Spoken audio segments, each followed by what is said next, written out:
y'all. We're gonna take a second today to talk about handstand push-ups, 2 ways to make them better. First is going to be talking about our hand position first in relation to our head, and then also the degree in which we turn out. Probably heard very often that we want to create a tripod with our head and our hands. So our head is going to be the furthest point back, hands are going to create the base. An easy way to check this is to kick up into a handstand and then lower your head down. If you look to the side and you can see your hands right by your face, you need to pull them down. So I'll show you what that looks like.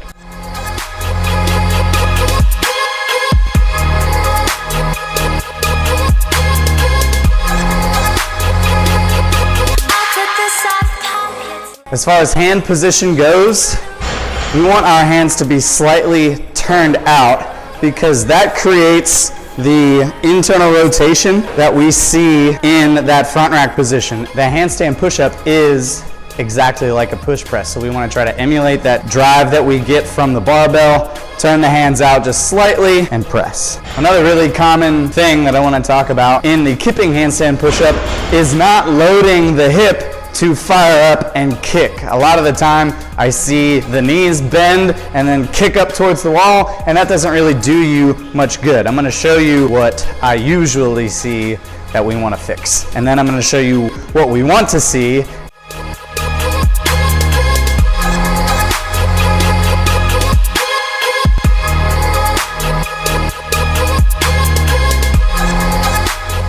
An easy way to check and make sure that you are loading the hip properly is to put a finger in the hip crease while you are loading the hip. If you do feel that your hips kind of squeeze and press your finger, you are loading the hip properly to give you even more power up into that handstand push-up, and where you might even fly up to the very top and then just have to press at the very top. If you don't feel a pinch or your hips kind of wrap around your finger in that crease, you're not loading the hip properly and you're just pulling the knees down. I was in my groove.